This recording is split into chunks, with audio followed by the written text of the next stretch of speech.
तो स्टार्टिंग में Tanjiro Nezuko को उठा के ले जा रहा होता है ये सोचते हुए कि ये सब कैसे हो गया। वो नेज़ुको से कहता है कि तुम मर नहीं सकती, तुम्हारा बड़ा भाई तुम्हें बचा लेगा। फिर हमें थोड़ा फ्लैशबैक मिल दिया जाता जहाँ है। तांजीरो अपनी कोयले की माइन सॉरी भट्टी से बाहर निकलता है, जहाँ उसकी मोम उससे कहती है कि तुमने अपना चेहरा पूरा काला कर लिया, इधर आओ। साथ ही में वो ये भी कहती है कि आज बहुत बर्फ है, आज जाना खतरनाक है, आज मत जाओ। बट तांजीरो कहता है कि मैं अपने परिवार का न्यू ईयर बेहतर बनाना चाहता हूँ, तो इसलिए मैं चाहता हूँ कि जितने हो सके उतने कोयले बेच लूँ। और उसकी मोम से थैंक यू कहती है। वहीं पीछे से तांजीरो के भाई बहन आ जाते हैं, पूछते हैं कि आज आप फिर से टाउन जा रहे हो, हम भी साथ चलेंगे। तांजीरो की मोम उन्हें मना करती है, ये कहते हुए कि आज वो तुम्हें उठा के भी नहीं ला पाएगा अगर तुम थक गए हो। वैसे भी वो आज कार्ट नहीं लेके जा रहा है, और क्या तुम तांजीरो की तरह तेज चल पाओगे। पीछे से टोक्यो कहता है कि मैं कर सकता हूँ, बट उम्मीद है हम भी साथ में करेंगे। तांजीरो ताकियो से कहता है कि तुम ज्यादा नहीं कर पाओगे, इसलिए थोड़ी लकड़ियाँ काट के रख लेना।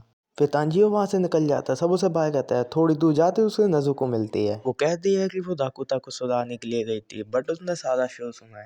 वो कहती कि फादर की डेथ के बाद ये लोग बहुत अकेला फील करने लगे हैं, इसलिए ये मेरे पास आके रोने लगा था। फिर नेज़ुको भी तांजीरो को बाय कहती है, तांजीरो आगे बढ़ जाता है। फिर तांजीरो कहता है कि हमारी जिंदगी आसान नहीं है, पर हम खुश हैं। जिंदगी मौसम की तरह है, हर वक्त बदलते रहती है, और बर्फ भी हमेशा नहीं कह सकती। ये आसान नहीं है, खुशियाँ भी कभी खत्म हो जाती है। तांजीरो को खून की महक आती है और वो देखता है कि वो टाउन में पहुंच चुका है। यहाँ पे सभी लोग तांजीरो को अपनी मदद करने के लिए बुलाते हैं। तभी पीछे से तांजीरो को मदद के लिए आवाज आती है। वो कहता है कि उसके ऊपर ये वास तोड़ने का इल्जाम लगा है, इसे सूंघ के बताओ। फिर तांजीरो उस वास को स्मेल करता है एंड बताता है कि इसमें से बिल्ली की खुशबू आ रही है, मतलब इसे किसी बिल्ली ने तोड़ा है। तभी पीछे से कोई फिर तांजीरो को आवाज लगा लेता है। काम खत्म होते ही तांजीरो अपने घर की ओर चलता है। पीछे से एक अंकल उसे रोकते हैं और कहते हैं कि तुम रात में उस पहाड़ पे चढ़ने जा रहे हो, ये बहुत डेंजरस है, आज तुम यहीं पे रुक जाओ। बट तांजीरो कहता है कि मेरी नाक बहुत तेज है, मैं चला जाऊंगा। तो वो अंकल कहते हैं कि तुम डीमन से नहीं भाग सकते। फिर वो कहते हैं कि खाना खा के सो जाओ, कल सुबह पहाड़ पे चले जाना, तुम्हें रात में बाहर नहीं निकलना चाहिए, रात में डीमंस बाहर आ जाते हैं जो कि सदियों से जिंदा है। फिर तांजीरो उनसे पूछता है कि क्या डीमंस घर के अंदर भी आ सकते हैं, तो वो कहते हैं कि हाँ बिल्कुल आ सकते हैं। फिर तांजीरो पूछता है तो वो सबको कैसे नहीं कर पाते, तो अंकल बताते हैं कि डीमन स्लेयर्स उनको सदियों से रोक रहे हैं। एंड फिर तांजीरो यही चीजें सोच के सो जाता है। वो यही सोचता है कि उसकी दादी ने भी इन्हीं चीजों के बारे में बताया था। अगला दिन होते ही वो वहां से तुरंत निकल जाता है, जहाँ हवा में खून की महक होती है, और वो सोचता है कि खुशियां हमेशा यहाँ खत्म हो जाती हैं। जैसे ही तांजीरो घर पहुंचता है, वो देखता है कि नेज़ुको और उसका एक छोटा भाई घर के बाहर खून में लथपथ पड़े हैं। उसको कुछ समझ ही नहीं आता है, वो दौड़ के उनके पास जाता है और बोलता है कि ये सब क्या हो गया। फिर उसकी नजर घर के अंदर पड़ती है और वो देखता है कि सब जगह खून ही खून और उसके भाई बहनों की लाशें हैं, जिसे देख के वो सुन्न पड़ जाता है। एक रात में उसकी पूरी दुनिया खत्म हो चुकी थी, उसके सारे घर वाले मर चुके थे। फिर तांजीरो नेज़ुको को उठा के तुरंत शहर की तरफ भागने लगते हैं, क्योंकि सिर्फ नेज़ुको की धड़कनें चल रही थी। वो कहता है कि सिर्फ नेज़ुको का शरीर ही गरम है, हो सकता है कोई डॉक्टर उन्हें बचा सके, और सोचता है कि ये शायद किसी भालू को काम हो गया जो कि हाइबरनेट नहीं कर पाया। तांजीरो को सांस लेने में भी बहुत दिक्कत हुई थी, पर वो स्टिल भाग रहा था। रास्ते में नेज़ुको से कहता है कि मैं तुम्हें मरने नहीं दूंगा, पर टाउन अभी भी बहुत दूर था। तांजीरो नेज़ुको से कहता है कि मैं तुम्हें बचा लूंगा, पर नेज़ुको को एकदम से होश आ जाता है। अब नेज़ुको डीमन बन चुकी थी। तांजीरो को कुछ भी समझ आता उसके पहले उसका पैर फिसल जाता है एंड वो नीचे गिर जाता है। तांजीरो सोचता है कि बर्फ ने उसे बचा लिया, बट वो उसी की वजह से नीचे गिरा था। फिर वो नेज़ुको को आवाज लगाता है जो कि इसके पीछे ही खड़ी होती है। तांजीरो कहता है कि नेज़ुको क्या तुम ठीक हो, तुम्हें खड़े रहने की जरूरत नहीं है, मैं तुम्हें अपनी पीठ पर उठा के टाउन तक ले जाऊंगा। फिर वो नेज़ुको के चेहरे को देखता है जो कि अब डीमन बन चुकी थी, और फिर नेज़ुको तांजीरो पर हमला कर देती है, जहाँ तांजीरो अपनी कुल्हाड़ी की मदद से नेज़ुको से बच जाता है। फिर तांजीरो को साबुरो की बात याद आती है और वो सोचता है कि क्या नेज़ुको भी एक डीमन है। फिर तांजीरो कहता है कि ये इम्पॉसिबल है, नेज़ुको एक ह्यूमन है जब से वो पैदा हुई है। फिर तांजीरो कहता है कि नेज़ुको से खून की बदबू आ रही है, बट ये सब नेज़ुको ने नहीं किया है क्योंकि वो दोतुको को बचा रही थी, और नेज़ुको के हाथ या चेहरे पे भी कोई खून नहीं लगा है, और मैंने वहाँ किसी और की स्मेल सूंघी थी। तांजीरो कहता है कोई भी चीज हो पड़े, बड़ी और ताकतवर होती जा रही है। तांजीरो कहता है कि ये मेरे पूरे परिवार को क्या हो गया, जब मैं टाउन में आराम से सो रहा था मेरा परिवार ये सब झेल रहा था।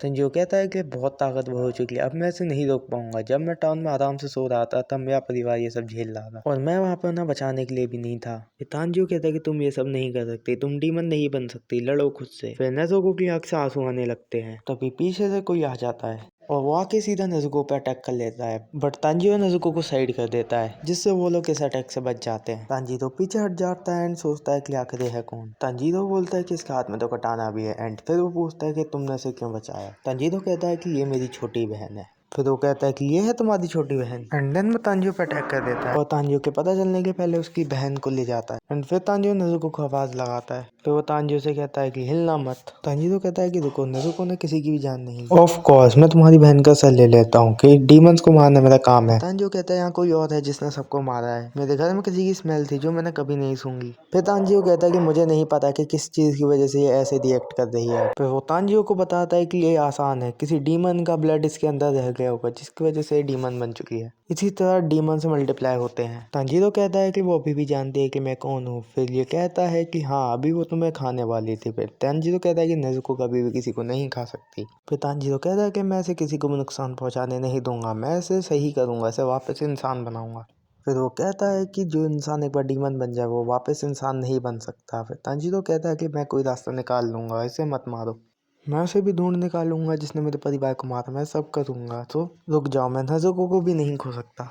तांजीरो उससे विनती करने लगता है कि वो नेज़ुको को ना मारे। उसके बाद वो गुस्सा होकर तांजीरो से कहता है कि दुश्मन के आगे कभी भी खुद को डिफेंसलेस मत दिखाओ, इतना पिटीफुली रहना बंद करो, अगर ये काम करता तो तुम्हारी फैमिली जिंदा होती। अगर तुम अपनी सिस्टर को बचाने के लिए उसे ढूंढ भी लेते तो तुम क्या करोगे? तुम्हारे जैसा वीक आदमी जो लड़ने का समय आते ही घुटनों पे बैठ जाए वो उसे कैसे मारेगा? अगर तुम्हें कुछ चाहिए तो तुम्हें उसके लिए लड़ना होगा। हो सकता है कि डीमंस को पता भी हो कि इन्हें ठीक कैसे कर सकते हैं, बट वो तुम्हें क्यों बताएंगी? ज़ोरो के पास कोई पावर या ऑप्शन नहीं होता, बट ताकतवर उसे किसी भी हाल में ठीक करे। तुमने अपनी सिस्टर को कवर क्यों किया? तुम्हें उसे प्रोटेक्ट करना चाहिए था। इसी वजह से मैं तुम लोगों की रिस्पेक्ट नहीं करता। तुमने अपनी कुल्हाड़ी क्यों नहीं फेंकी? तुम्हें अपनी पीठ दिखाई, इस वजह से मैं उसे ले पाया। वो मन में ही सोचता है कि रोना मत, मैं जानता हूँ कि इस वक्त तुम बहुत दुखी हो, फैमिली मारी गई, बहन डीमन बन गई। अगर मैं आधे दिन भी जल्दी आ गया होता तो तुम्हारी फैमिली बच जाती, बट समय को वापस नहीं लाया जा सकता। कहता है कि तुम अपनी सिस्टर को क्योर नहीं कर सकते, ना ही प्रोटेक्ट कर सकते। कमजोरों के वादे हमेशा खाली जाते हैं। वो नेज़ुको पे अटैक कर देता है। इसके बाद तांजीरो उस पर पत्ता फेंक के हमला करने लगता है।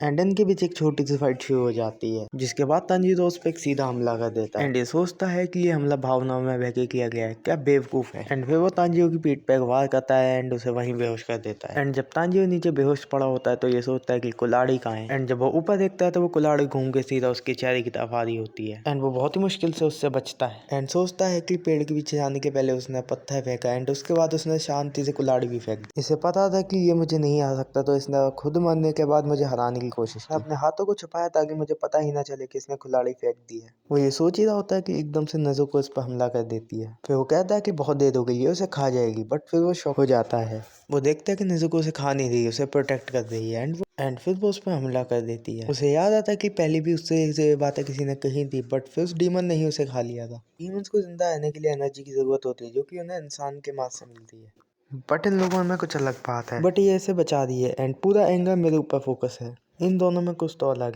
एंड वो नेज़ुको पे भी अटैक करके उसे बेहोश कर देता है। तांजीरो को सपने में उसकी फैमिली दिखाई देती है जो कह रही होती है कि हमें माफ करना तुम्हें छोड़ने के लिए, बट तब तुम्हें नेज़ुको का क्या लगना है? तांजीरो उठ जाता है एंड देखता है कि नेज़ुको उसके पास ही है। पूछता है कि तुम उठ गए एंड फिर कहता है कि तुम्हें माउंट सागिरी पे जाके उरोकुदाकी नाम के एक इंसान से मिलना होगा एंड उनसे बताना होगा कि तुम्हें तोमिया ग्योन ने भेजा है। एंड ये भी बता रहा है कि नेज़ुको को धूप से दूर रखना।